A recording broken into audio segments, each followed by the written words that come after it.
제 이름은 강민서입니다. 저는 노래를 좋아했어요. 이어폰 한쪽으로 친구와 나눠 끼고 듣던 노래가 있었습니다. 총소리가 3발 울렸어요.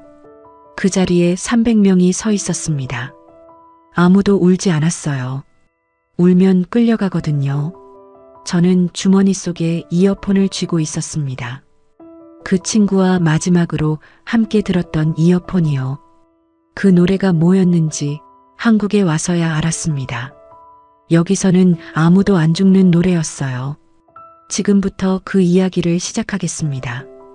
그 이어폰 한쪽이 어떻게 저를 여기까지 데려왔는지 끝까지 들어주시면 아실 수 있을 거예요. 목숨 걸고 자유를 찾아온 탈북민을 구독과 좋아요로 응원해주세요. 저는 새벽 5시에 눈을 떴습니다. 사이렌이 울리기 전에요. 몸이 먼저 알았어요. 매일 같은 시간에 울리는 사이렌이 몸속에 박혀 있었습니다. 알람 같은 게 아니에요. 공장 굴뚝에 달린 스피커에서 나오는 쇳소리였어요. 그 소리가 울리면 마을 전체가 움직였습니다. 이불을 걷고 일어나면 방바닥이 얼음이었어요. 한겨울에는 방 안 온도가 영하로 내려갔습니다. 숨을 내쉬면 하얗게 피어올랐고 그 입김이 사라지기 전에 옷을 입어야 했어요. 옷이라고 해봐야 같은 옷이었습니다. 회색 면바지에 회색 윗돌이. 농장원 옷은 전부 같았어요. 누가 누구인지 뒤에서 보면 구별이 안 됐습니다. 세수는 밖에서 했어요. 수도꼭지에서 물이 나오지 않는 날이 많았거든요. 그러면 우물에서 물을 길어와야 했습니다. 우물이 숙소에서 150m 떨어져 있었어요. 겨울에는 우물 위에 얼음이 얼었습니다. 돌로 깨야 했어요. 그게 하루의 시작이었습니다. 농장까지는 걸어서 20분이었어요. 비포장 흙길이었고 신발은 늘 젖어 있었습니다. 고무신이었거든요. 운동화를 가진 사람은 농장에 없었어요. 고무신 바닥이 닳으면 종이를 깔아 신었습니다. 그래도 물이 스며들었어요. 발가락이 곱는 건 익숙했습니다. 저는 그 길을 혼자 걷지 않았어요. 준혁이가 항상 먼저 나와 있었거든요. 숙소담 모퉁이에 기대서 손을 호주머니에 찔러 넣고 저를 기다리는 게 그 사람의 습관이었습니다. 얼굴이 추위에 빨갛게 된 채로 저를 보면 싱긋 웃었어요. 그 웃음이 하루 중 가장 먼저 보는 웃음이었습니다. 준혁이는 저보다 1살 위였어요. 같은 마을에서 태어나고 같은 학교를 다녔고 같은 농장에 배치받았습니다. 어릴 때부터 늘 붙어 다녔어요. 집이 세 채 건너였거든요. 준혁이네 어머니가 돌아가시고 나서는 거의 매일 저희 집에서 밥을 먹었습니다. 가족 같았느냐고요. 가족보다 더했어요. 가족은 선택할 수 없잖아요. 준혁이는 제가 선택한 사람이었습니다. 농장 일은 단순했어요. 새벽에 나가서 해질 때까지 일하고 돌아오면 배급받은 밥을 먹고 잠을 잤습니다. 봄에는 씨를 뿌리고 여름에는 김을 메고 가을에는 거두고 겨울에는 얼어붙은 땅을 팠어요. 손이 갈라지고 허리가 아파도 아프다고 쉴 수 있는 곳이 아니었습니다. 매일이 똑같았어요. 내일이 오늘과 다를 거라고 생각하는 사람은 아무도 없었습니다. 그런데 하나가 달랐어요. 퇴근 후에 준혁이와 저는 창고 뒤로 갔습니다. 농장 구석에 있는 낡은 창고였어요. 거기에 깨진 라디오가 하나 있었거든요. 누가 버린 건지 모르지만 전선을 이어붙이면 간신히 소리가 났습니다. 주파수를 돌리면 잡음 사이로 가끔 알 수 없는 음악이 흘러나왔어요. 어디서 오는 소리인지 몰랐습니다. 가사도 못 알아들었고 멜로디도 낯설었어요. 그런데 좋았습니다. 설명할 수 없는 좋음이었어요. 뼈가 녹는 것 같은 느낌이었습니다. 농장에서 하루 종일 굳어있던 몸이 그 소리를 듣는 순간 풀렸어요. 준혁이가 어느 날 이어폰을 구해왔습니다. 장마당에서 엿새개랑 바꿨다고 했어요. 한쪽은 소리가 안 나왔습니다. 선이 끊어져 있었거든요. 그래서 저는 왼쪽을 끼고 준혁이는 오른쪽을 꼈습니다. 한쪽씩 나눠 끼면 충분했어요. 그 이어폰으로 듣는 라디오 잡음이 하루 중 가장 좋은 시간이었습니다. 영화의 창고에서 어깨를 맞대고 이어폰 한쪽씩 끼고 앉아 있으면 세상의 모든 소리가 사라졌어요. 농장 사이렌도, 반장의 고함도, 배가 고픈 것도 전부 잊혔습니다. 저는 그때 몰랐어요. 노래가 사람을 살릴 수도 있고 죽일 수도 있다는 걸요. 그때는 그냥 좋았습니다. 이어폰 한쪽에서 나오는 잡음 섞인 멜로디가 세상에서 제일 아름다운 소리였어요. 그게 전부였습니다. 그때는 노래가 사람을 죽일 수 있다는 걸 몰랐습니다. 어느 날 농장에 새 사람이 왔습니다. 이름은 태혁이라고 했어요. 다른 지역에서 배치받아 왔다는데 어디서 왔는지 구체적으로 말하는 사람은 아무도 없었습니다. 농장에서는 원래 그랬어요. 어디서 왔는지 묻는 것도 예의가 아니고 말하는 것도 예의가 아니었습니다. 그냥 왔으면 온 거였어요. 태혁이는 말이 적었습니다. 첫날부터 묵묵히 일했어요. 소개를 시킬 때도 고개만 한번 숙였고 점심시간에도 혼자 구석에 앉아 밥을 먹었습니다. 말을 걸면 짧게 대답하고 웃는 일이 거의 없었어요. 그런데 이상하게 눈이 날카로웠습니다. 일하면서도 주변을 살피는 사람이었어요. 삽질을 하다가도 누가 지나가면 고개를 살짝 돌려 확인했습니다.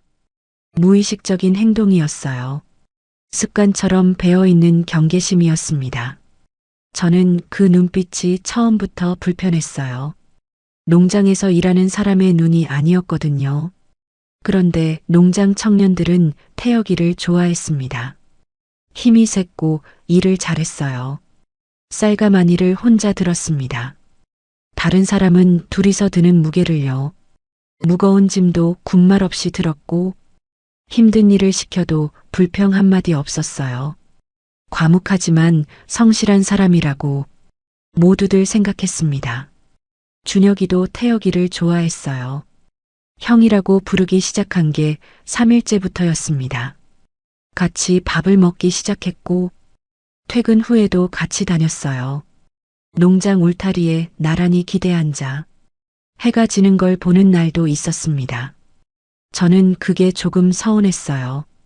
준혁이의 시간을 빼앗기는 느낌이었거든요. 이어폰을 나눠 끼는 시간이 줄어들었습니다. 태혁이가 배치받은 지 열흘쯤 지났을 때였어요. 퇴근 후에 창고에 모여 있었습니다. 저, 준혁이, 그리고 같은 농장 청년 2명이요. 태혁이가 뒤늦게 들어왔어요. 문을 닫고 주위를 한번 둘러본 뒤 주머니에서 뭔가를 꺼냈습니다. 엄지손톱만 한 크기의 검은 물건이었어요. USB였습니다. 여기에 남쪽 노래가 들어있어. 태혁이가 그렇게 말했을 때 창고 안에 있던 4명 모두 숨을 멈췄습니다. 남쪽이라는 단어 자체가 그 자리에서 체포 사유가 되는 단어였거든요. 남쪽 노래라는 말은 그보다 더 위험한 말이었습니다. 조용한 창고 안에서 심장 소리가 들리는 것 같았어요. 4명의 심장이 동시에 빨라졌습니다. 누구도 먼저 말하지 않았어요. 3초, 5초, 7초, 침묵이 길어졌습니다. 준혁이의 눈이 반짝였어요. 저는 그 눈빛을 봤습니다. 라디오 잡음 사이로 음악을 찾아 헤매던 그 눈빛과 똑같았어요. 새로운 소리를 만났을 때 준혁이는 항상 저런 눈을 했습니다. 설레는 눈이었어요. 위험한 줄 알면서도 손을 뻗고 싶어하는 눈이었습니다. 저는 달랐어요. 가슴이 쿵 내려앉았습니다. 남쪽 노래를 갖고 다니는 사람이 어떻게 되는지 모르는 사람은 없었어요. 교화소에 가면 다행이고 운이 나쁘면 그냥 사라졌습니다. 돌아오지 않았어요. 가족에게 연락도 없었습니다. 그냥 사라지는 거였어요. 들어볼래? 태혁이가 USB를 준혁이에게 내밀었습니다. 손가락 사이에 끼워서요. 마치 과자를 건네듯 가볍게요. 저는 그 가벼움이 싫었습니다. 이건 가벼운 물건이 아니거든요. 준혁이가 주머니에서 이어폰을 꺼냈어요. 제가 준 이어폰이 아니라 제가 같이 쓰던 이어폰이었습니다. 한쪽만 소리가 나는 그 이어폰이요. 엿 3개와 바꾼 그 이어폰이요. 준혁이가 이어폰을 USB에 연결하려는 순간 저는 준혁이의 팔을 잡았어요. 하지마. 속삭였습니다. 목소리가 떨렸어요. 준혁이가 저를 봤습니다. 괜찮아. 한 번만. 준혁이도 속삭였어요. 그런데 그 속삭임 속에 웃음이 섞여 있었습니다. 무서운 줄 모르는 웃음이었어요. 그 한 번이 시작이었습니다. 준혁이의 눈이 처음으로 반짝였습니다. 저는 그 눈빛이 무서웠어요. 그날 밤부터 모든 게 달라졌습니다. 준혁이는 매일 저녁 창고로 갔어요. 해가 지고 배급밥을 먹으면 바로 일어나서 창고 쪽으로 걸었습니다. 태혁이의 USB를 연결하고 이어폰 한쪽을 귀에 꽂았어요. 예전에는 라디오 잡음을 듣던 시간이었는데 이제는 남쪽 노래를 듣는 시간이 됐습니다. 저도 따라갔어요. 안 가면 준혁이 혼자 갈 테니까요. 혼자 가면 더 위험했습니다. 적어도 둘이 있으면 밖에서 소리가 나거나 누가 다가올 때 한 명이 망을 볼 수 있었거든요. 그게 제 이유였습니다. 사실은 그냥 같이 듣고 싶었어요. 노래가 좋았거든요. 인정하기 싫었지만 좋았습니다. 처음 들었던 남쪽 노래가 뭐였는지 저는 지금도 기억해요. 가사가 선명하게 들리지는 않았습니다. 이어폰 한쪽이 고장이었으니까요. 왼쪽에서만 소리가 났고 그마저도 가끔 끊겼어요. 접촉이 불량했거든요. 선을 살짝 비틀어야 소리가 나왔습니다. 그런데 멜로디가 달랐어요. 저희가 알던 노래와는 완전히 달랐습니다. 북쪽 노래는 늘 같았거든요. 장군님을 위한 노래, 조국을 위한 노래, 혁명을 위한 노래. 가사가 정해져 있고 감정도 정해져 있었어요. 슬퍼도 슬프다고 부르면 안 되고 기뻐도 개인의 기쁨이면 안 됐습니다. 모든 감정은 나라를 향해야 했어요. 사람을 향하는 노래는 없었습니다. 남쪽 노래는 달랐어요. 누군가를 그리워하는 노래였습니다. 사랑한다는 말을 그냥 하는 노래였어요. 숨기지 않았습니다. 보고 싶다고, 사랑한다고, 너 때문에 아프다고 그냥 말하는 노래였어요. 그게 충격이었습니다. 노래에서 사람 냄새가 났어요. 땀 냄새도 아니고 비누 냄새도 아니고 사람이 사람에게 느끼는 감정의 냄새가 났습니다. 준혁이는 그 노래에 빠졌어요. 한 곡을 10번씩 반복해서 들었습니다. USB에 담긴 곡 중에서 유독 한 곡을 15번 넘게 반복한 적도 있었어요. 가사를 외우기 시작한 건 사흘째부터였습니다. 흥얼거리기 시작했어요. 작업 중에 삽을 들고 흙을 퍼올리면서 입으로 멜로디를 따라 불렀습니다. 저는 그때마다 준혁이 옆구리를 찔렀어요. 입 다물어. 들리면 어떡해. 목소리를 낮춰서 말했습니다. 주변에 누가 있을지 모르니까요. 준혁이는 웃었어요. 여기 누가 이 노래를 알아? 맞는 말이었습니다. 남쪽 노래를 아는 사람이 농장에 없으니까 흥얼거려도 뭔 노래인지 아무도 몰랐어요. 그게 준혁이의 논리였습니다. 맞는 말이었지만 무서운 논리였어요. 창고에 오는 사람이 늘었습니다. 처음에 4시던 게 닷새 만에 5이 됐고 열흘이 지나자 7이 됐어요.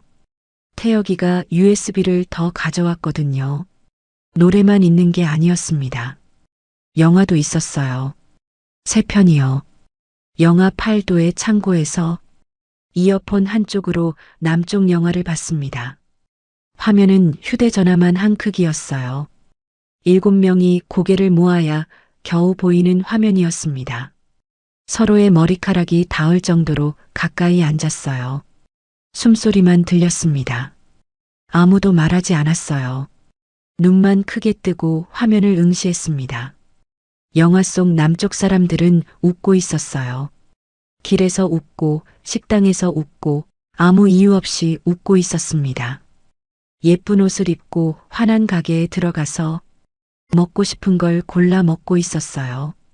저는 그 장면에서 눈물이 났습니다. 왜 울었는지는 저도 모르겠어요. 그냥 사람이 아무 이유 없이 웃을 수 있다는 게 너무 낯설었습니다. 저는 아무 이유 없이 웃어본 적이 없었거든요. 준혁이가 이어폰을 빼서 제 귀에 꽂아줬습니다. 너도 들어봐. 이 부분이 제일 좋아. 따뜻한 손이었어요.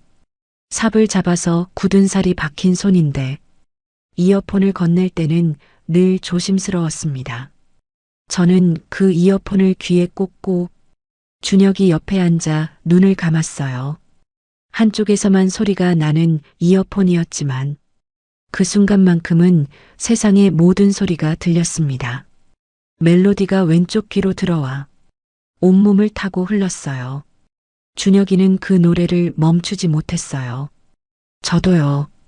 태혁이가 USB를 더 가져왔습니다. 세 번째였어요. 이번에는 노래가 70곡이 들어 있었습니다. 영화도 3편이 추가됐어요. 용량으로 따지면 320메가바이트가 넘었습니다. 작은 USB 하나에 그 정도가 담겨 있었어요. 저는 이상했습니다. USB 하나 구하는 게 얼마나 위험한 일인지 모르는 사람은 없었어요. 장마당에서 몰래 거래해도 보이부 눈을 피하기가 하늘의 별 따기였습니다. 보이부원 한 명이 주민 700명에서 1200명까지 관할한다고 들었어요. 그 아래에 정보원이 30명에서 40명이 깔려 있었습니다. 어디서든 누가 보고 있었어요. 그런 환경에서 USB를 구하는 건 목숨을 거는 일이었습니다. 그런데 태혁이는 마치 과자 사오듯이 USB를 가져왔어요. 세 번째가 가장 이상했습니다. 양이 너무 많았거든요. 70곡이요. 영화 3편이요. 한 번에 이 정도를 가져오려면 일반 루트로는 불가능했습니다. 이거 어디서 이렇게 많이 구해? 제가 물었어요. 최대한 자연스럽게 물으려 했습니다.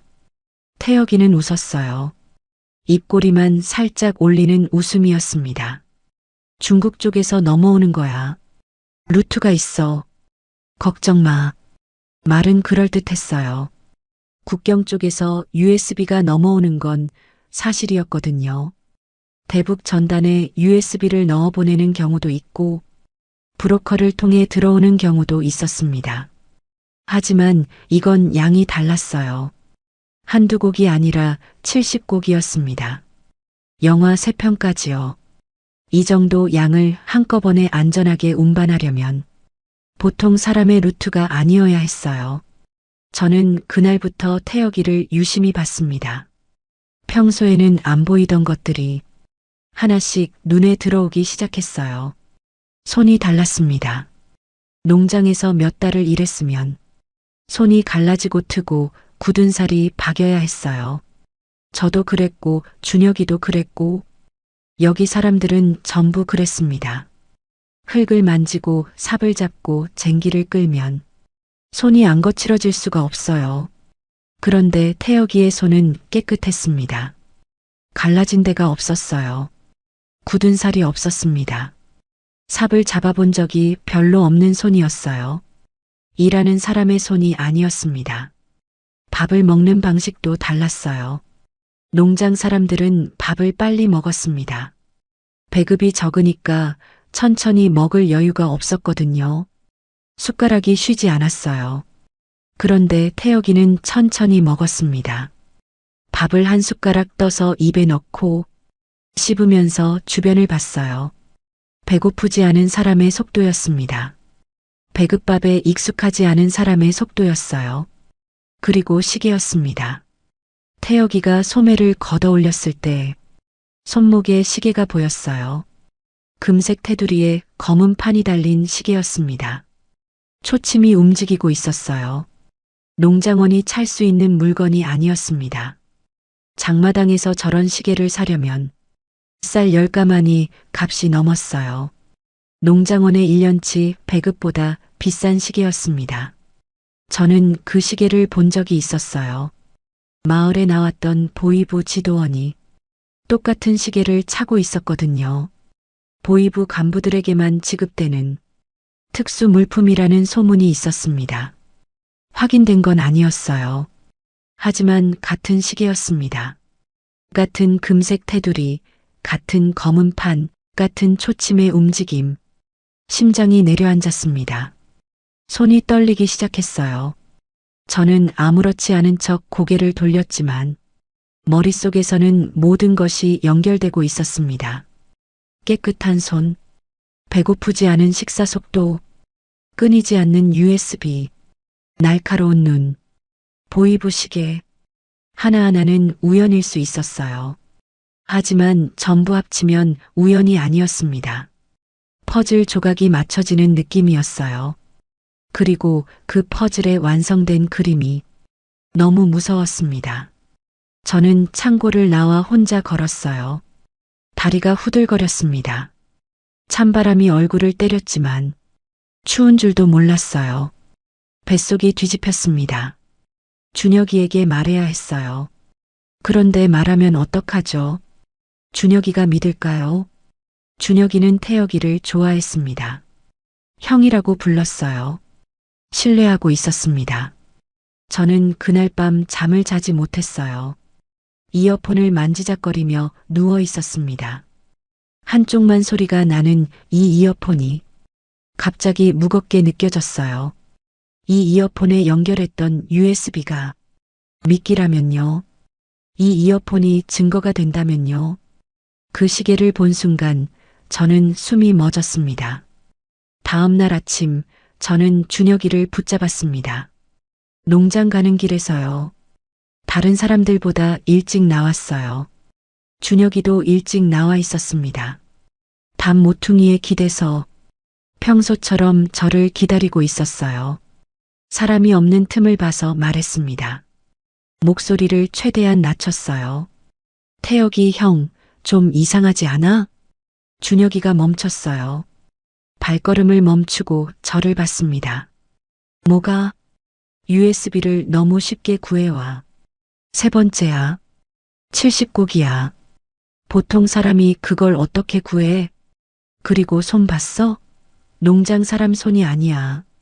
굳은 살이 하나도 없어. 밥도 천천히 먹어. 배고프지 않은 사람처럼. 그리고 시계 봤어?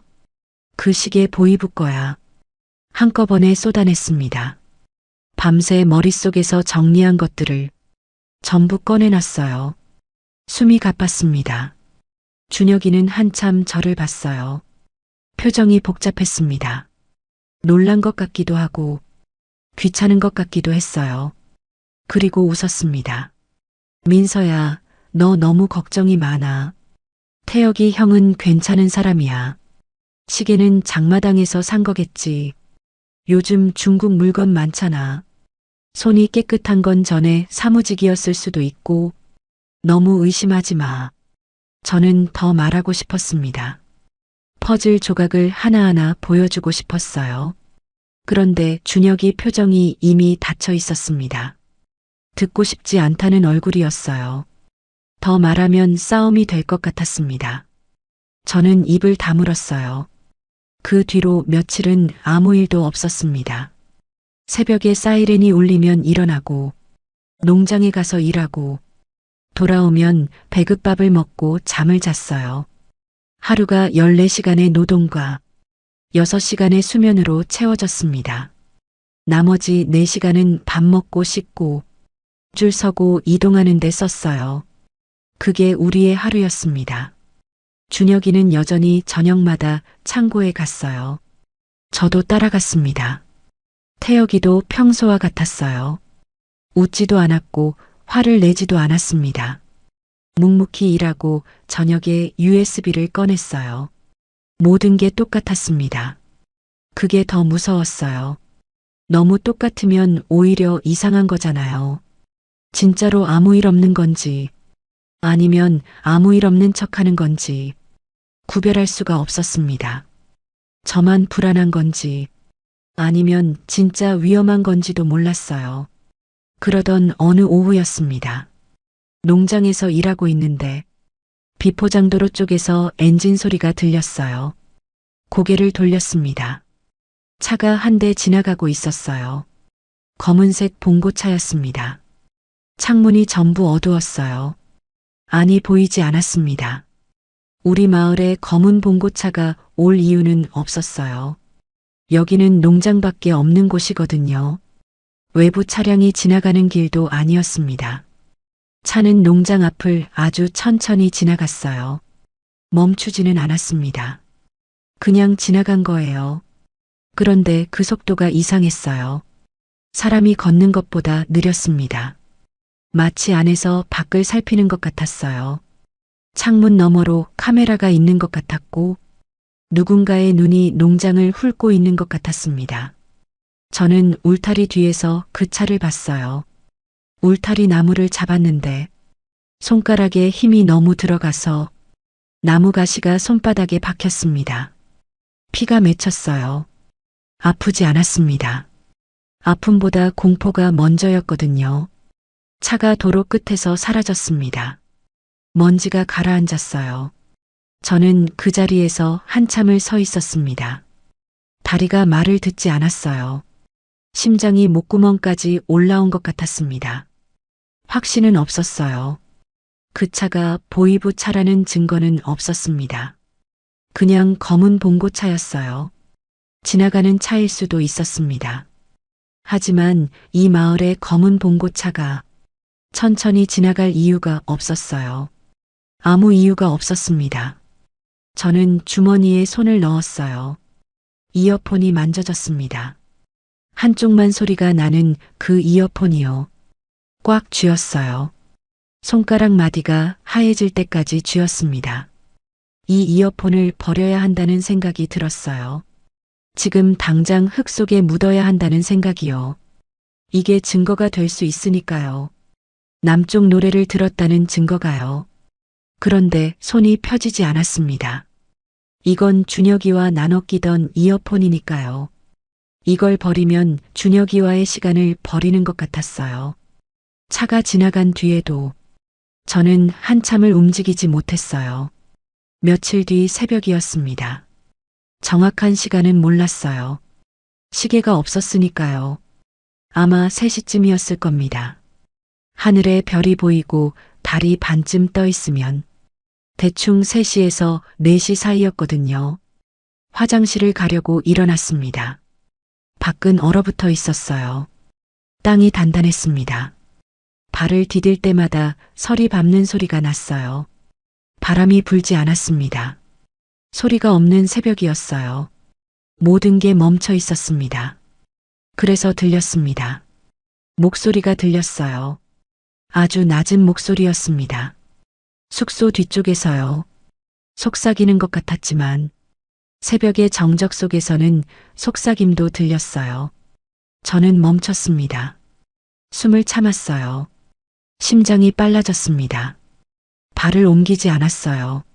서리 밟는 소리가 나면 안 됐거든요. 숙소 뒤편 나무벽에 틈이 있었습니다. 판자가 오래돼서 벌어진 틈이었어요. 손가락 2개가 들어갈 정도의 틈이었습니다. 저는 그 틈으로 봤어요. 태혁이었습니다. 작은 전화기를 귀에 대고 있었어요. 전화기 화면의 푸른 빛이 태혁이의 얼굴을 비추고 있었습니다. 평소의 무표정이 아니었어요. 긴장된 얼굴이었습니다. 보고하는 사람의 얼굴이었어요. 7명까지 확인됐습니다. 태혁이의 목소리였어요. 낮고 또렷한 목소리였습니다. 농장에서 말하던 그 목소리가 아니었어요. 감정이 없는 목소리였습니다. 숫자를 읽듯이 말하고 있었어요. 유포 경로도 파악했습니다. 최초 수령자는 최준혁, 22살 농장원. 그를 통해 6명에게 추가 유포된 것으로 봅니다. 전원 확인 완료했습니다. 저는 벽에 등을 붙이고 주저앉았습니다. 다리에 힘이 풀렸어요. 무릎이 접히면서 바닥에 닿았습니다. 서리가 내린 차가운 흙이 무릎을 찔렀어요. 아프지 않았습니다. 아무것도 느껴지지 않았어요. 숨을 쉬면 안 됐습니다. 숨소리가 들리면 끝이었어요. 입을 손으로 막았습니다. 손바닥에 이가 닿았어요. 어금니를 꽉 물었습니다. 소리가 나면 안 됐거든요. 7초.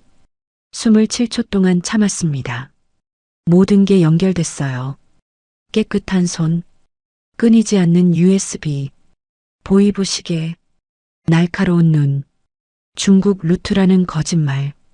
태혁이는 처음부터 보이부 정보원이었습니다. USB는 미끼였어요. 처음부터 미끼였습니다. 누가 듣는지, 누가 퍼뜨리는지 추적하기 위해 뿌린 미끼였어요.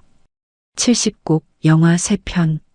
양이 많았던 이유가 있었습니다. 많을수록 더 많은 사람이 물었고 더 많은 사람이 퍼뜨렸으니까요. 그게 목적이었어요. 그물을 넓게 던지고 물고기가 모일 때까지 기다린 거였습니다. 우리가 물고기였어요. 태혁이가 전화를 끊었습니다. 전화기를 주머니에 넣었어요. 고개를 한번 돌려 주변을 살폈습니다. 저는 숨을 멈춘 채로 벽에 붙어 있었어요. 몸을 최대한 작게 만들었습니다. 그림자 속에 숨었어요.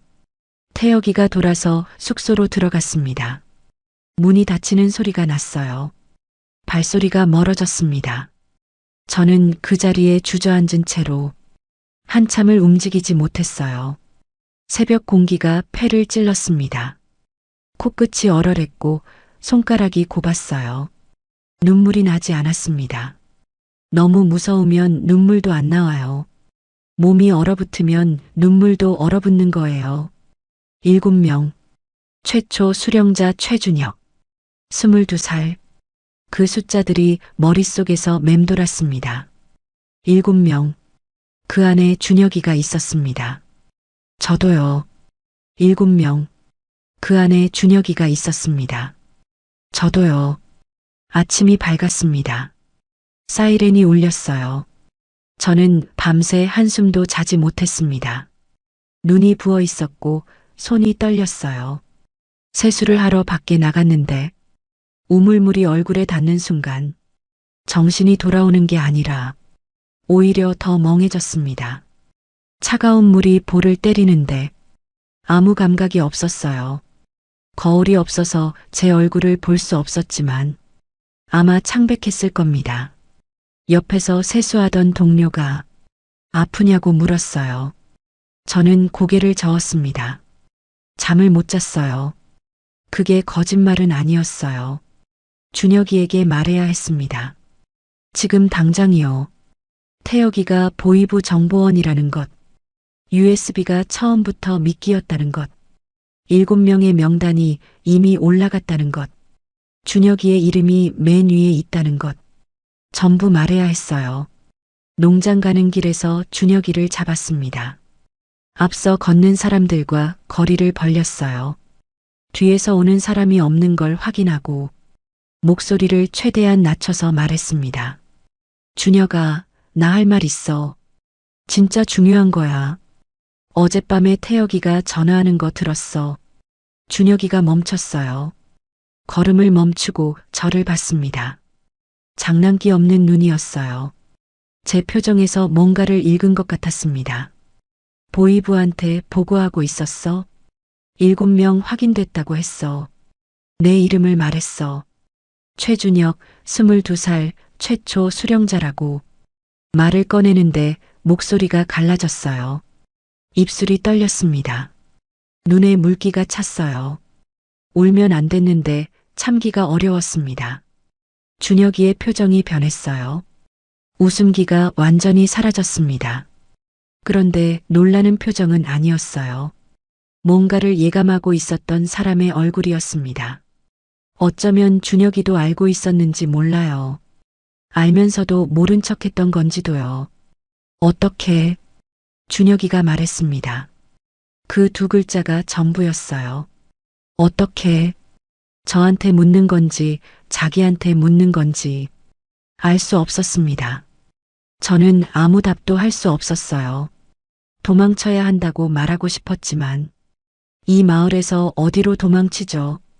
사방이 농장이었어요. 동쪽으로 가면 농장이고 서쪽으로 가면 농장이고 남쪽으로 가면 읍내가 나오는데 읍내에는 검문소가 있었습니다. 북쪽으로 가면 산이었어요. 겨울에 산으로 가면 얼어 죽습니다. 더 큰 문제가 있었어요. 이미 7명의 이름이 올라간 상태에서 누군가 도망치면 나머지 전원이 잡혔습니다. 연좌제였어요. 한 명이 도망치면 가족까지 끌려가는 나라에서 7명 중 1명이 도망치면 나머지 6명의 가족까지 전부 끝나는 거였습니다. 도망칠 수 없었어요. 도망치면 더 많은 사람이 죽었습니다. 저는 주변을 봤어요. 농장 반장이 저쪽에서 저희를 보고 있었습니다. 늘 그렇게 서 있는 사람이었어요.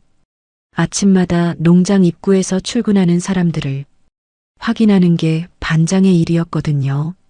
그런데 오늘은 그 시선이 달랐어요. 저를 보는 게 아니라 살피는 것 같았습니다. 감시하는 눈이었어요. 아닐 수도 있었습니다. 의심이 시작되면 모든 게 의심스러워지는 거잖아요. 반장의 평범한 시선도 감시로 보이고 동료의 인사도 탐색으로 보이는 거였어요. 준혁이가 저를 붙잡았습니다. 팔을 잡았어요. 힘이 들어가 있었습니다. 민서야, 너는 들은 적 없잖아. 내 이름은 보고에 안 나왔잖아. 저는 고개를 저었어요. 나도 들었어. 창고에서 같이 들었잖아. 나도 7명 중 하나야. 내가 들었다는 증거가 없어. 이어폰은 내가 가지고 있었고 USB는 태혁이 형이 가지고 있었어. 넌 그냥 옆에 앉아 있었던 거야. 앉아 있었다고 잡아갈 수는 없어. 준혁이가 저를 살리려고 하고 있었습니다. 저를 명단에서 빼려고 하고 있었어요. 자기는 이미 끝났다는 걸 알면서 저만이라도 빠져나가게 하려는 거였습니다. 그 눈을 보는 순간 가슴이 찢어졌어요. 그러면 넌 어떻게? 제가 물었습니다. 목소리가 나오지 않았어요. 바람 빠지는 소리 같았습니다. 준혁이가 대답하지 않았어요. 그냥 저를 봤습니다. 2초, 3초, 5초, 긴 침묵이었어요. 저는 그 침묵이 답이라는 걸 알았습니다. 준혁이는 이미 각오하고 있었어요. 저는 이어폰을 땅에 묻어야 할지, 간직해야 할지 결정해야 했습니다. 사흘이 지났습니다. 아무 일도 없었어요. 평소처럼 새벽에 사이렌이 울리고, 평소처럼 농장에 가고, 평소처럼 일하고 돌아왔습니다. 밥을 먹고 잠을 잤어요. 하루가 14시간의 노동으로 채워졌고, 나머지는 잠과 밥으로 채워졌습니다. 아무 일도 없는 것처럼 보였어요. 태혁이도 평소와 같았습니다. 묵묵히 일했고 말이 적었어요. 저를 볼 때도 아무 표정이 없었습니다. 그 사람이 제 이름을 알고 있는지 모르고 있는지도 알 수 없었어요. 새벽에 제가 엿들은 걸 아는지 모르는지도요. 그게 가장 무서웠습니다. 아는 것보다 모르는 게 더 무서운 거예요. 적이 나를 아는지 모르는 상태가 총을 겨누는 것보다 무서웠습니다. 준혁이는 달라져 있었어요. 눈에 띄게 달라졌습니다. 노래를 흥얼거리지 않았어요.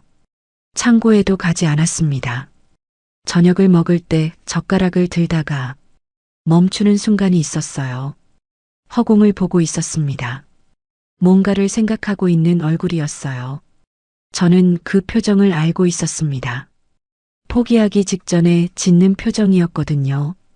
더 이상 방법이 없다는 걸 아는 사람의 얼굴이요. 저는 준혁이 옆에 앉아 있었습니다. 아무 말도 하지 않았어요. 할 수 있는 말이 없었거든요. 괜찮을 거라고 말할 수 없었습니다. 괜찮지 않을 거라는 걸 둘 다 알고 있었으니까요. 그냥 옆에 앉아 있었어요. 어깨가 닿을 정도로 가까이요. 그게 제가 할 수 있는 전부였습니다. 그리고 나흘째 새벽이 왔습니다. 새벽 4시 30분이었어요. 시간을 정확히 아는 이유가 있습니다. 보이부가 들이닥쳤을 때 벽에 걸린 농장 시계가 4시 30분을 가리키고 있었거든요. 그 숫자가 지금도 눈에 박혀 있어요.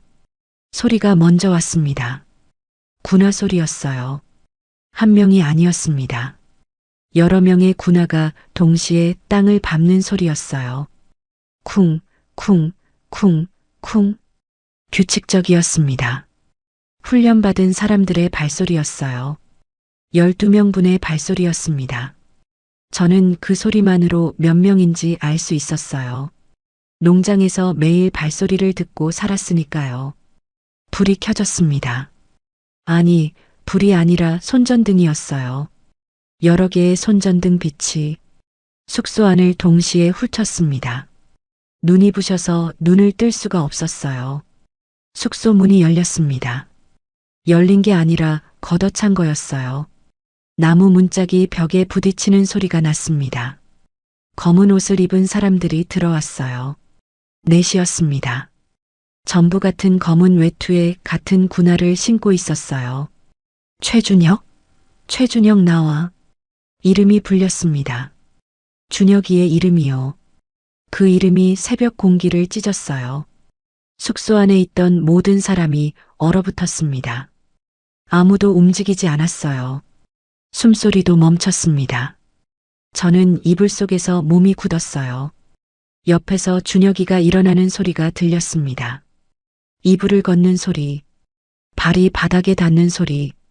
저항하지 않았어요. 아무 말도 하지 않았습니다. 조용히 일어났어요. 저는 이불 틈으로 봤습니다. 눈만 내밀고요. 준혁이가 끌려나가고 있었어요. 양쪽 팔을 보이부원 2명이 잡고 있었습니다. 손이 뒤로 묶여 있었어요. 거친 밧줄이었습니다. 준혁이의 손목이 하얗게 질렸어요. 너무 세게 묶인 거였습니다. 밧줄이 살을 파고들고 있었어요. 밖에 차가 대기하고 있었습니다. 헤드라이트 불빛이 새벽 어둠을 찢었어요. 보이부 차량 2대가 엔진을 켠 채 서 있었습니다. 배기가스가 하얀 연기처럼 피어올랐어요. 준혁이가 끌려가면서 고개를 돌렸습니다. 제가 있는 쪽을요.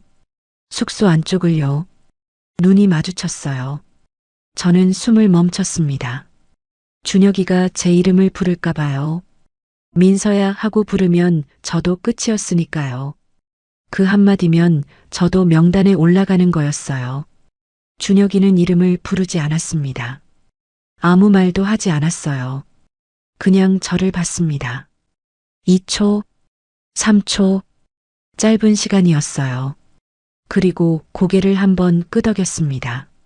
작게요. 아무도 모르게요. 보이부원들은 앞을 보고 있었고 다른 숙소 사람들은 이불 속에 숨어 있었어요. 그 끄덕임을 본 사람은 저뿐이었습니다. 그게 뭘 의미하는지 저는 알았어요. 괜찮아. 넌 살아남아. 그 말이었습니다. 입으로 하지 않아도 알 수 있었어요. 20년을 함께 살아온 사람은 눈빛만으로 대화할 수 있거든요. 차 문이 닫혔습니다. 쇠문이 쾅 하고 닫히는 소리가 울렸어요. 엔진 소리가 커지고 차가 움직였습니다. 헤드라이트 불빛이 멀어졌어요. 점점 작아지다가 사라졌습니다. 어둠이 다시 내려왔어요. 저는 이불 속에서 이어폰을 꺼냈습니다. 한쪽만 소리가 나는 그 이어폰이요. 쥐었어요. 가슴에 대고 쥐었습니다. 손가락이 하얘졌어요. 준혁이는 저를 보면서 고개를 한번 끄덕였습니다. 그게 마지막이었어요. 준혁이가 끌려간 뒤 이틀이 지났습니다. 소식이 없었어요. 어디로 갔는지 살아있는지 아무것도 몰랐습니다. 물어볼 곳도 없었어요. 보이부에 끌려간 사람에 대해 물어보는 것 자체가 죄였거든요. 관심을 보이면 연루된 거로 봤습니다. 그래서 아무도 묻지 않았어요. 농장은 아무 일도 없었다는 듯이 돌아갔습니다. 사이렌은 똑같이 울렸고 배급은 똑같이 나왔어요. 사람 하나가 사라졌는데 세상은 티 하나 나지 않았습니다. 준혁이가 쓰던 삽은 다른 사람이 들었고 준혁이가 앉던 자리에는 다른 사람이 앉았어요. 이틀 만에 흔적이 지워졌습니다. 사람이 사라지는데 이틀이면 충분했어요. 저만 달라져 있었습니다. 밥이 넘어가지 않았어요. 숟가락을 들어도 입까지 가져가지 못했습니다. 잠이 오지 않았어요. 눈을 감으면 준혁이가 끌려가던 장면이 처음부터 다시 재생됐습니다. 군화 소리, 밧줄, 헤드라이트, 고개를 끄덕이던 그 눈. 반복됐어요. 멈추지 않았습니다. 눈을 뜨면 사라지지만 다시 감으면 또 시작됐어요. 태혁이는 여전히 농장에 있었습니다.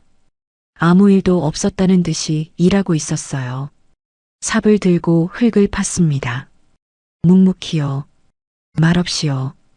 저는 그 사람을 볼 때마다 속이 뒤집혔어요. 이 사람 때문에 준혁이가 잡혀갔거든요. 이 사람이 미끼를 뿌렸고, 이 사람이 이름을 보고했고, 이 사람이 명단을 올렸습니다. 그런데 얼굴에 내색하면 안 됐어요. 내색하면 제가 뭔가를 아는 거니까요. 새벽에 통화를 엿들은 걸 아는 순간 저도 명단에 올라갈 수 있었습니다. 그래서 참았어요. 매일 참았습니다. 태혁이 옆에서 일하면서요. 사흘째 되던 날 저녁이었습니다. 더 이상 참을 수 없었어요. 저는 태혁이를 찾아갔습니다. 창고 뒤편에서요. 사람이 없는 걸 3번 확인하고 말했어요. 다 알아. 너 보이부지. 태혁이가 멈췄습니다. 삽을 내려놓고 저를 봤어요. 날카롭던 눈이 흔들렸습니다. 처음이었어요. 그 사람의 눈이 흔들리는 걸 처음 봤습니다. 단단하던 표정에 금이 갔어요. 새벽에 전화하는 거 들었어. 7명 확인됐다고 보고했잖아. 최준혁 22살이라고 했잖아. 태혁이가 한참 동안 아무 말도 하지 않았어요. 입술이 파르르 떨렸습니다. 그리고 벽에 등을 기대고 주저앉았어요. 천천히요. 다리에 힘이 빠진 것처럼요. 저는 그게 연기인 줄 알았어요. 보이부 사람이 주저앉을 리가 없잖아요. 이 사람은 사람을 잡아가는 쪽이지 잡혀가는 쪽이 아니니까요. 그런데 태혁이의 손이 떨리고 있었습니다. 진짜로요. 양손을 무릎 위에 올려놓고 있었는데 손가락이 떨리고 있었어요. 연기가 아니었습니다. 나도 선택한 게 아니야. 태혁이가 말했습니다. 목소리가 갈라져 있었어요. 강하던 목소리가 아니었습니다. 보이부에서 왔어. 그건 맞아. 그런데 내가 원해서 온 게 아니야. 상부에서 지시가 내려왔어. 이 농장에 남한 문화물이 유포되고 있다는 첩보가 있다고. 잠입해서 유포 경로를 확인하라고 했어. 태혁이가 숨을 한번 들이쉬었어요. 깊게요. 몸이 떨리는 게 보였습니다. 거절하려고 했어. 그런데 거절하면 우리 가족이 수용소에 간다고 했어. 어머니하고 여동생이. 여동생은 16살이야. A사 한 장짜리 서류를 내밀었어. 여기 서명하면 가족은 살려준다고 했어. 나는 서명했어. 저는 그 말을 듣고 아무 말도 하지 못했어요. 미워해야 하는 사람이 앞에 있었습니다. 준혁이를 잡아간 원인이 이 사람이니까요. 이 사람이 USB를 뿌렸고 이 사람이 명단을 올렸어요. 그런데 이 사람도 잡혀 있었습니다. 다른 방식으로요. 가족이 인질인 감옥에 갇혀 있었어요. 준혁이는 어떻게 돼? 제가 물었습니다. 목소리가 안 나왔어요. 바람 빠지는 소리 같았습니다. 태혁이가 고개를 떨궜어요. 바닥을 봤습니다. 오래 봤어요. 그리고 말했습니다. 공개 처형 명단에 올라갔어. 그 단어가 귀에 들어오는 순간 세상의 소리가 전부 사라졌어요. 공개 처형, 총살, 22살, 노래를 좋아했던 사람, 이어폰 한쪽으로 멜로디를 따라 흥얼거리던 사람. 저는 그 자리에서 무릎이 꺾였습니다. 바닥에 손을 짚었어요. 흙이 손톱 밑으로 파고들었습니다. 그 순간 저는 태혁을 미워해야 할지, 불쌍하게 여겨야 할지 몰랐습니다. 태혁이가 더 말했습니다. 주저앉은 채로요. 목소리가 낮았어요. 주변에 누가 있을까봐 입을 손으로 가리며 말했습니다. 처형 장소는 광산이야. 여기서 4km 떨어진 곳. 예전에 석탄 캐던 광산인데 지금은 안 써. 공터만 남아있어. 거기서 해. 저는 듣고 있었지만 귀에 들어오지 않았어요. 단어 하나하나가 물에 빠지는 것처럼 느리게 가라앉았습니다. 날짜는 사흘 뒤야. 주민 전원이 강제로 동원돼. 안 가면 안 돼. 출석 확인을 해. 사흘 뒤에 준혁이가 죽는다는 말이었습니다. 72시간. 그 숫자를 머릿속에서 세봤어요. 너무 짧았습니다. 너무 확정적이었어요. 아직 숨을 쉬고 있는 사람의 마지막 날짜가 이미 정해져 있다는 게 받아들여지지 않았습니다. 너는 명단에 없어. 태혁이가 말했어요. 저를 올려다봤습니다. 주저앉은 자세에서요. 왜? 나도 들었는데. 같이 들었는데. 창고에 같이 있었잖아. 내가 뺐어. 태혁이의 대답이었습니다. 짧았어요. 설명이 없었습니다. 왜 나를 빼줬는데? 태혁이가 대답하지 않았어요. 한참을 말이 없었습니다. 벽에 기댄 채로 하늘을 봤어요. 별이 떠 있었습니다. 농장 하늘은 불빛이 없어서 별이 너무 잘 보였어요. 그 별빛 아래에서 태혁이의 눈이 젖어 있었습니다. 울고 있었는지는 모르겠어요. 그냥 젖어 있었습니다. 태혁이가 주머니에서 종이 한 장을 꺼냈어요. 작은 쪽지였습니다. 4번 접혀 있었어요. 펼치면 손바닥만 한 크기였습니다. 여기에 브로커 연락처가 있어. 국경 쪽으로 갈 수 있는 사람이야. 두만강 근처에서 대기하고 있어.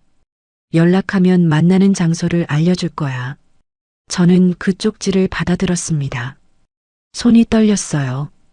종이가 너무 가벼웠습니다. 이 종이 한 장에 제 목숨이 달려 있었어요. 처형이 끝나고 나면 여기가 뒤숭숭해져. 보이부도 주민 통제에 집중하느라 감시가 잠깐 느슨해지는 타이밍이 있어. 그 틈에 움직여. 돈은 내가 미리 보냈어. 너는? 태혁이가 고개를 저었습니다. 천천히요. 확정적으로요. 나는 못 가. 가족이 잡혀 있으니까. 어머니랑 동생이. 내가 도망치면 그 사람들이 끝이야. 나는 여기서 계속 이 일을 해야 해. 다른 농장에 가서 또 USB를 뿌려야 하고, 또 이름을 올려야 하고, 또 사람을 잡아야 해. 그게 내 삶이야. 그 말을 듣는 순간, 이 사람이 어떤 감옥에 있는지 처음으로 이해했습니다. 벽이 없는 감옥이요. 쇠창살이 없는 감옥이요. 문이 열려 있는데 나갈 수 없는 감옥이요. 가족이 인질인 감옥이요. 태혁이는 밖에 서 있었지만 안에 갇혀 있는 사람이었어요. 저는 쪽지를 주머니에 넣었습니다. 이어폰 옆에요. 한쪽만 소리가 나는 이어폰과 브로커 연락처가 적힌 쪽지가 같은 주머니 안에 나란히 있었어요. 준혁이가 준 것과 태혁이가 준 것이 같은 공간에 있었습니다. 사흘 뒤 준혁이가 죽는 날 저는 그 자리에 서야 했습니다. 주민 전원 강제 동원이니까 안 가면 안 됐어요. 가지 않으면 의심받았습니다. 출석을 확인하니까요. 그런데 그게 이유의 전부는 아니었어요. 저는 준혁이의 마지막을 지켜보고 싶었습니다. 지켜보는 게 아무 소용도 없다는 걸 알았어요. 지켜본다고 살릴 수 있는 것도 아니었습니다. 그런데 가야 했어요. 그 자리에 서야 했습니다. 준혁이가 마지막으로 어딘가를 봤을 때 제가 그 시야 안에 있고 싶었어요. 이어폰을 꺼내봤습니다. 한쪽만 소리가 나는 이어폰이요. 준혁이의 오른쪽은 이제 없었습니다. 저의 왼쪽만 남아 있었어요. 반쪽짜리 이어폰이었습니다. 반쪽짜리 세상이었어요. 저는 그날 도망치지 않았습니다. 사흘이 지났습니다. 처형 당일 아침이었어요. 새벽부터 마을 방송이 울렸습니다. 평소 사이렌보다 1시간 일찍이요. 확성기에서 나오는 목소리가 들판 전체를 뒤덮었어요. 전체 농장원 및 주민은 오전 10시까지 광산 앞 집결하라. 반동분자에 대한 인민재판이 진행된다. 전원 출석이며 불참 시 처벌한다. 인민재판이라는 말이 확성기를 통해 2번 반복됐습니다. 저는 그 소리를 이불 안에서 들었어요. 이미 잠들지 못한 채 누워 있었습니다. 밤새 천장을 봤어요. 어둠이 걷히는 과정을 지켜봤습니다. 검은색이 회색이 되고 회색이 옅은 파란색이 됐어요. 하루가 시작되는 게 이렇게 무서운 건 처음이었습니다. 아침밥을 먹었습니다. 옥수수죽이었어요. 숟가락을 떴는데 입까지 가져가기가 힘들었습니다. 팔에 힘이 없었어요. 억지로 3숟가락을 먹었습니다. 더 넣으면 토할 것 같았어요. 광산까지는 농장에서 4km였습니다. 걸어서 1시간이 조금 안 걸렸어요. 주민 전원이 줄을 지어 걸었습니다. 아무도 말하지 않았어요. 수백 명이 한 줄로 걷는데 발소리밖에 들리지 않았습니다. 고무신이 흙을 밟는 소리가 수백 번 겹쳐서 울렸어요. 그 소리가 심장 소리처럼 들렸습니다. 아이들도 걷고 있었어요. 학교에서 단체로 끌려온 아이들이었습니다. 교복을 입고 줄을 맞춰 걸었어요. 선생님이 앞에서 이끌었습니다. 10살도 안 돼 보이는 아이들이 무슨 일인지도 모른 채 걷고 있었어요. 광산에 도착했을 때 공터에 이미 줄이 쳐져 있었습니다. 밧줄로 구역을 나눠 놓았어요. 폭이 50m쯤 되는 빈 공터였습니다. 바닥은 돌과 자갈이었어요. 풀 한 폭이 없었습니다. 석탄 가루가 바닥에 검게 깔려 있었어요. 바람이 불면 그 가루가 날렸습니다. 주민들이 줄을 맞춰 섰어요. 앞에서부터 줄줄이요. 보이부원들이 줄을 정리했습니다. 앞으로, 더 앞으로, 간격 좁혀. 저는 앞에서 3번째 줄에 섰어요. 선택한 게 아니었습니다. 밀려서 그 자리에 선 거였어요. 300명이 넘었습니다. 뒤쪽까지 세면 더 많았을 거예요. 정확한 숫자는 모르지만 고개를 돌려봤을 때 사람의 끝이 보이지 않았습니다. 기다렸어요. 30분쯤 지났을 때 차가 왔습니다. 군용 트럭이었어요. 올리브색 트럭이었습니다. 뒤쪽 캔버스가 열리고 사람이 내렸어요. 준혁이었습니다.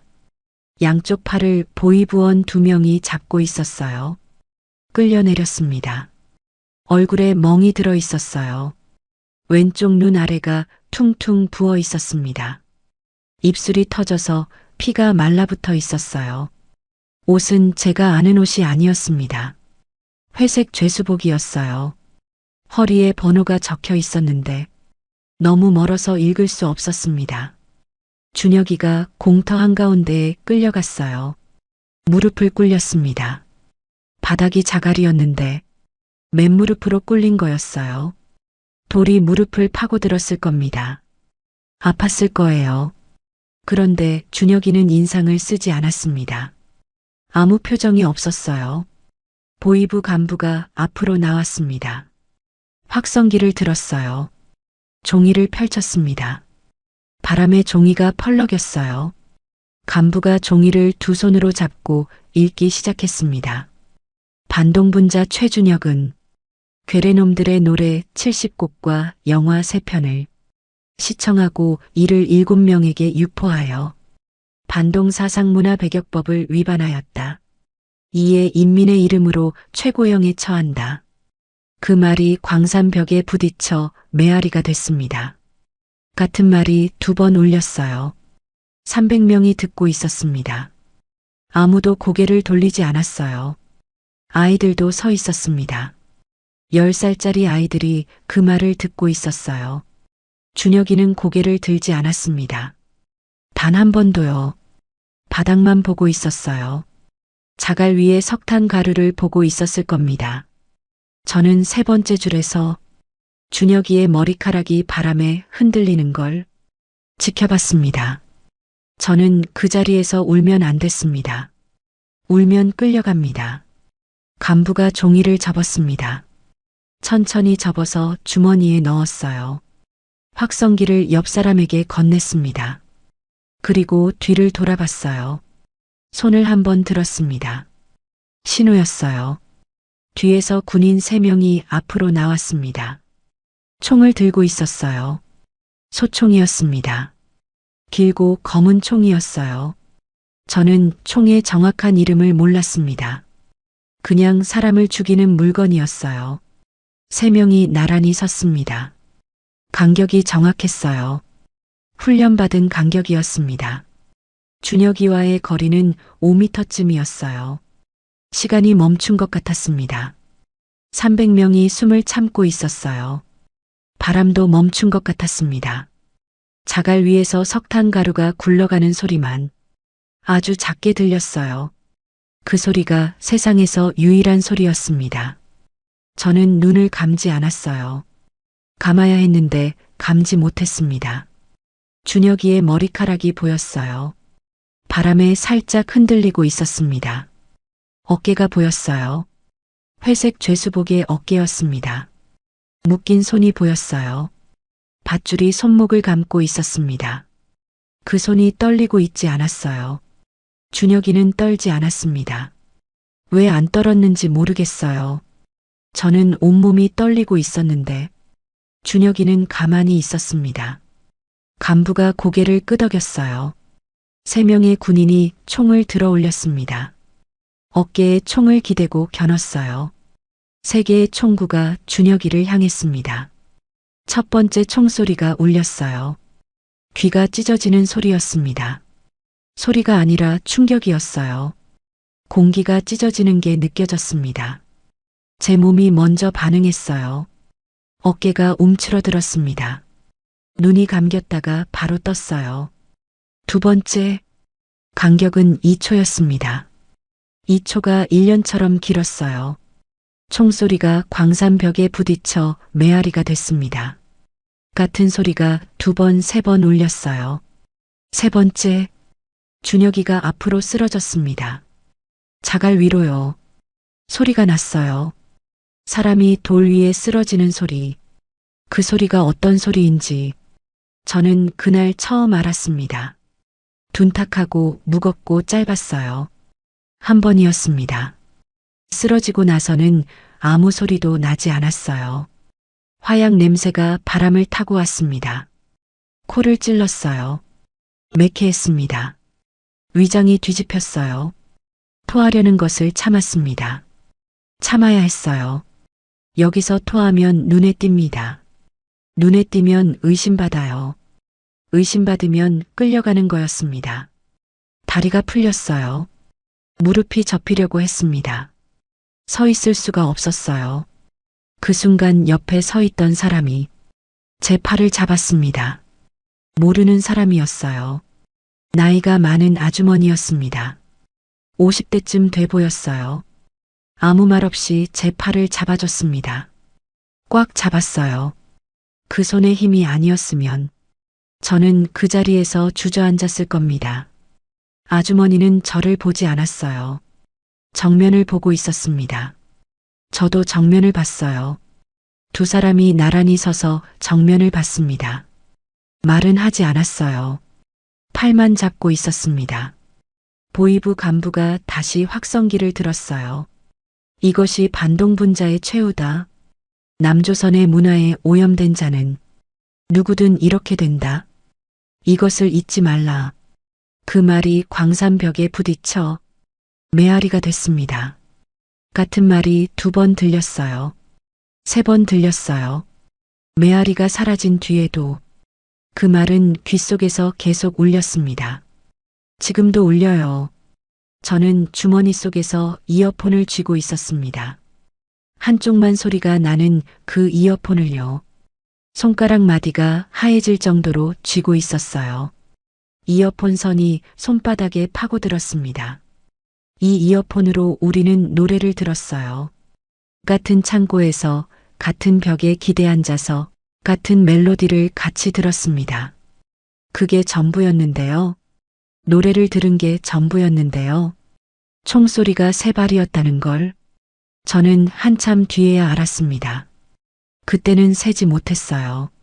숫자를 셀 여유가 없었습니다. 나중에 머릿속에서 그 소리가 반복될 때 1, 2, 3 그제야 셌어요. 3발이었습니다. 총소리가 끝나고 나서도 아무도 움직이지 않았습니다. 300명이 그 자리에 서 있었어요. 돌처럼요. 바람이 불었는데 아무도 흔들리지 않았습니다.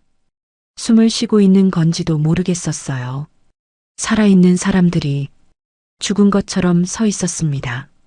준혁이는 자갈 위에 엎드려 있었어요. 움직이지 않았습니다. 석탄 가루가 바람에 날려 준혁이의 죄수복 위에 내려앉았어요. 검은 가루가 회색 옷 위에 쌓였습니다. 저는 그 장면을 보고 있었어요. 볼 수밖에 없었습니다. 3번째 줄이니까요. 눈을 감으면 의심받을 수 있었어요. 모든 사람이 눈을 뜨고 있었으니까요. 보이부 간부가 앞으로 나왔습니다. 확성기를 입에 대고 말했어요. 목소리가 단단했습니다. 감정이 없는 목소리였어요. 이 반동분자와 친분이 있거나 같은 행위에 가담한 사람은 지금 즉시 앞으로 나오라. 자진 신고하면 관대히 처리한다. 심장이 터질 것 같았습니다. 갈비뼈가 안에서 두들겨지는 것 같았어요. 1번, 2번, 3번. 심장이 너무 세게 뛰어서 옆 사람한테 들리는 것 같았습니다. 귀에서 심장 소리가 울렸어요. 바깥 소리보다 안쪽 소리가 더 컸습니다. 저는 준혁이의 친구였어요. 같은 마을에서 자랐습니다. 같은 농장에서 일했어요. 같은 창고에서 노래를 들었습니다. 이어폰을 나눠 꼈어요. 한쪽씩요. 그 이어폰이 지금 제 주머니 안에 있었습니다. 누군가 제 이름을 말하면 끝이었어요. 한마디면 끝이었습니다. 보이부원들이 줄 사이를 걷기 시작했어요. 한 명씩 얼굴을 봤습니다. 앞줄부터 시작했어요. 첫 번째 줄, 2번째 줄, 한 사람 한 사람 얼굴 앞에 서서 위에서 아래로 훑어봤습니다. 눈을 봤어요. 눈이 흔들리는지 확인하는 것 같았습니다. 땀이 나는지, 입술이 떨리는지, 손이 움직이는지 전부 보고 있었어요. 3번째 줄, 제 줄이었습니다. 보이부원이 왼쪽 끝에서 시작해서 한 명씩 다가왔어요. 거리가 줄어들었습니다.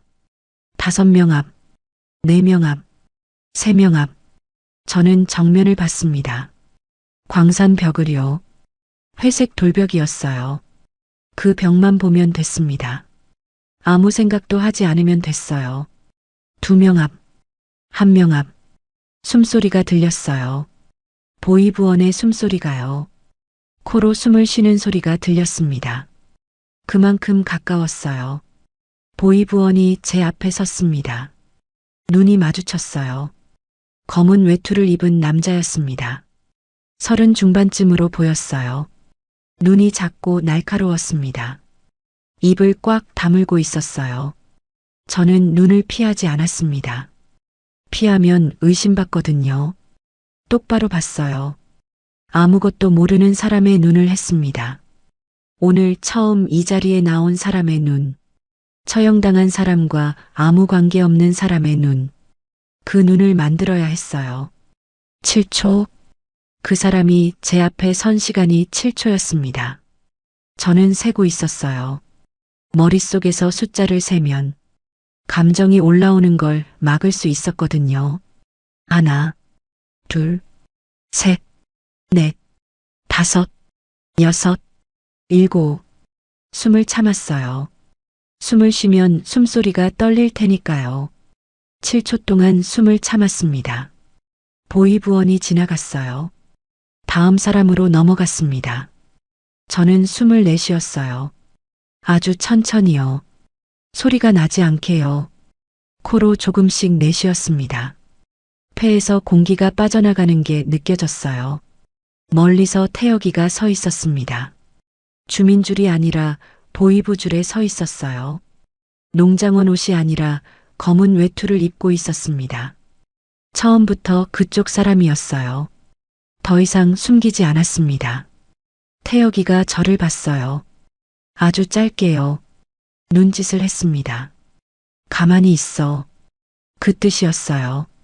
검열이 계속됐습니다. 1시간이 넘게 걸렸어요.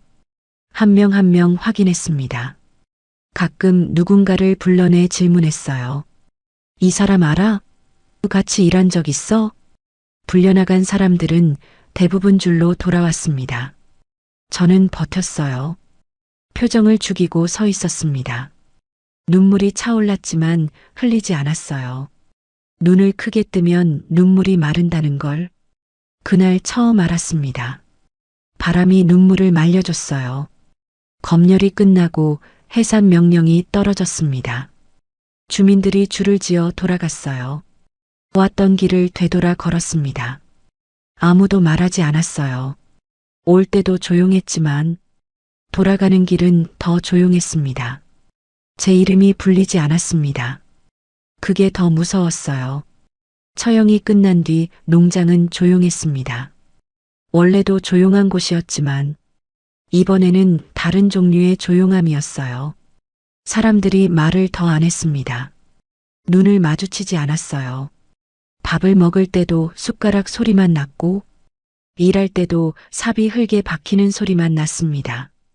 웃는 사람은 한 명도 없었어요. 웃으면 안 되는 분위기가 아니라 웃을 수 있는 사람이 없었습니다. 저는 일을 했어요. 새벽에 사이렌이 울리면 일어나고 농장에 가서 해질 때까지 일하고 돌아오면 배급밥을 먹고 잠을 잤습니다. 아니, 잠을 자는 척했어요. 눈을 감으면 준혁이가 보였거든요. 자갈 위에 쓰러지던 장면이 멈추지 않고 반복됐습니다. 총소리가 울리고 준혁이가 넘어지고 석탄 가루가 날리고 화약 냄새가 나고 같은 장면이 밤새 반복됐어요. 잠이 들어도 꿈에서 같은 장면이 나왔습니다. 사흘째 되던 날 저녁이었어요. 해가 지고 농장이 비었을 때 태혁이가 농장 뒤편에서 저를 기다리고 있었습니다. 검은 외투는 벗고 다시 농장원 옷을 입고 있었어요. 회색 면바지에 회색 윗돌이. 처형 현장에서 입었던 그 외투가 아니라 처음 농장에 왔을 때 입었던 그 옷이었습니다. 우스웠어요. 정체를 아는데 옷을 바꿔 입는다고 뭐가 달라지는 건 아니잖아요. 내일 여기를 떠나야 해. 태혁이가 말했습니다. 목소리가 낮았어요. 주변을 살피면서 말했습니다. 다음 명단이 올라가고 있어. 지금은 내 이름이 없지만 누군가 너를 지목하면 끝이야. 7명 중에 살아있는 사람이 있으면 보이부는 반드시 주변을 파고들어 친구가 누구였는지 같이 다닌 사람이 누구였는지 시간 문제야. 저는 알고 있었습니다. 연좌제가 아니더라도 준혁이와 친했던 사람은 언제든 끌려갈 수 있었어요.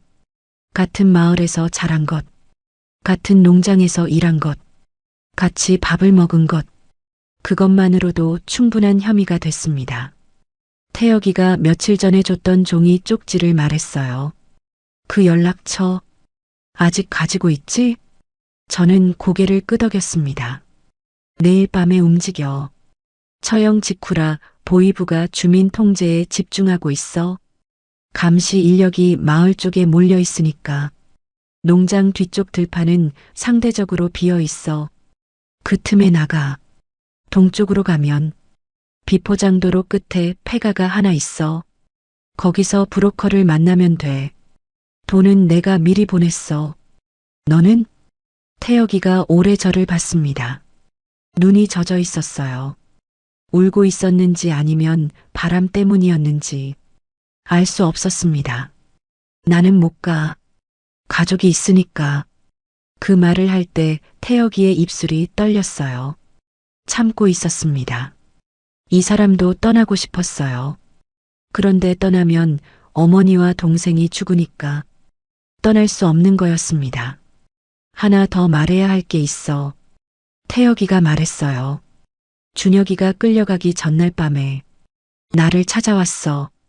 저는 숨을 멈췄습니다. 밤 11시쯤이었어. 숙소에서 몰래 나와서 나를 찾아왔어. 내가 보위부인 걸 알고 있었어. 언제부터 알았는지는 모르겠어. 아마 너한테 듣고 나서 확인했겠지.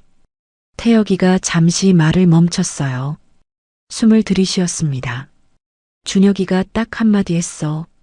민서는 건드리지 마. 그 한마디밖에 안 했어.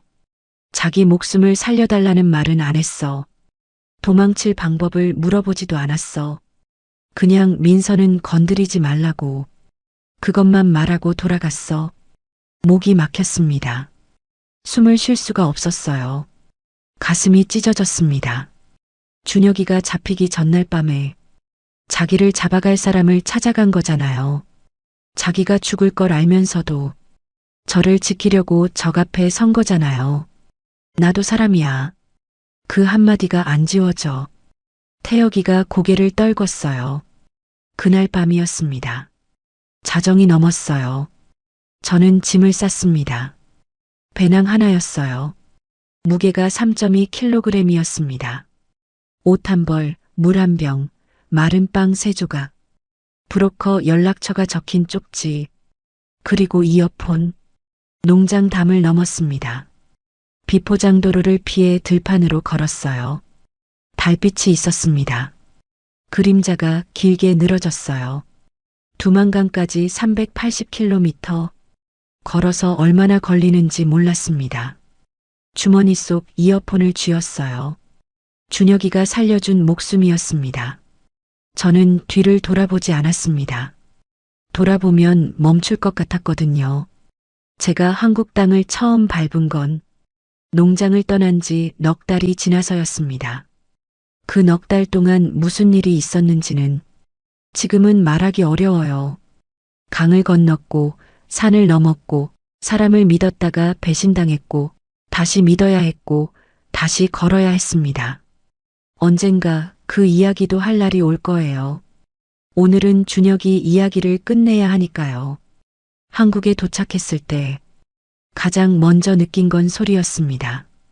공항에서 나오는 순간 사방에서 소리가 쏟아졌어요.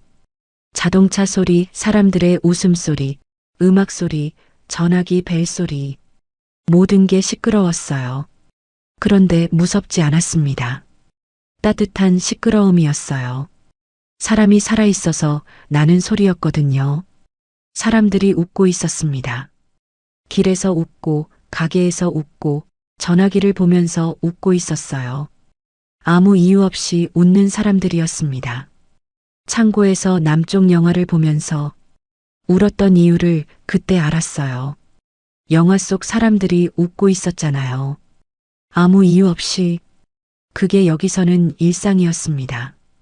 여기서는 아무 이유 없이 웃어도 아무도 잡아가지 않았어요.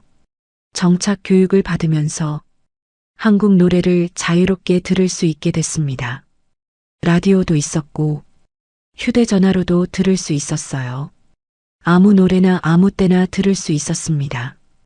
밤에 이어폰을 끼고 누워서 들어도 됐어요. 창고에 숨지 않아도 됐습니다. 문을 잠그지 않아도 됐어요. 누가 잡아가지 않았습니다. 처음에는 그게 믿기지 않았어요. 노래를 틀 때마다 주변을 둘러봤습니다. 누가 보고 있지 않은지. 습관이었어요. 창고에서 노래를 들을 때마다 망을 보던 습관이 한국에 와서도 사라지지 않았어요. 한 달쯤 지나서야 겨우 주변을 안 둘러봤습니다. 어느 날이었어요. 작은 카페에 앉아 있었습니다. 커피를 마시고 있었어요. 커피라는 걸 한국에 와서 처음 마셔봤습니다. 쓰고 달았어요. 이상한 맛이었는데 나쁘지 않았습니다. 카페 스피커에서 노래가 흘러나왔어요. 멜로디가 귀에 들어오는 순간 저는 커피잔을 놓았습니다. 손에서 힘이 빠졌어요. 알고 있는 멜로디였습니다. 창고에서 이어폰 한쪽으로 들었던 그 노래였어요. 준혁이가 15번 넘게 반복해서 듣던 바로 그 노래요. 일하면서 흥얼거리던 그 멜로디요. 제가 옆구리를 찔러도 멈추지 않았던 바로 그 노래였습니다. 저는 카페 한가운데서 울었어요. 소리가 났을 거예요. 참으려 했는데 참을 수가 없었습니다. 눈물이 한꺼번에 쏟아졌어요. 코가 막히고 숨이 가빠졌습니다. 사람들이 쳐다봤어요.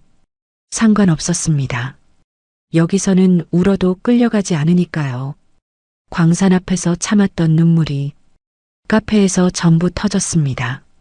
그 노래가 뭔지 알아봤어요. 한국에서는 누구나 아는 노래였습니다.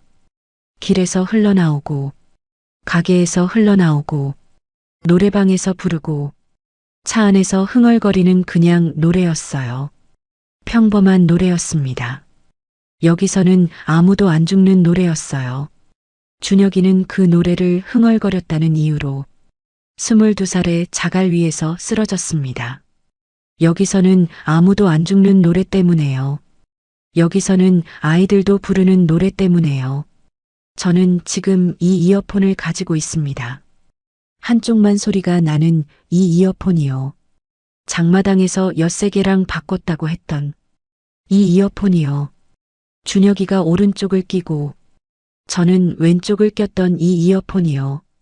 창고 벽에 기대 앉아 같이 듣던 이 이어폰이요.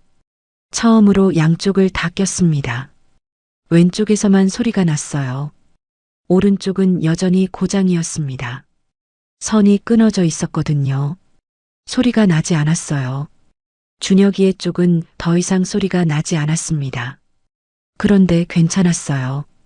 왼쪽에서 나오는 소리만으로도 저는 그 노래를 온전히 들을 수 있었습니다. 3분 42초? 그 시간 동안 저는 눈을 감고 있었어요. 준혁이가 옆에 있는 것 같았습니다. 이어폰 한쪽씩 나눠 끼고 영하 8도의 창고 벽에 기대 앉아 어깨를 맞대고 듣던 그 밤처럼요. 준혁아, 나는 살아서 여기 왔어. 내가 고개를 끄덕여줬잖아. 내가 이름을 부르지 않았잖아. 내가 지켜준 거야. 이 노래는 지금도 흘러나오고 있습니다. 여기서는요. 아무도 죽지 않아요.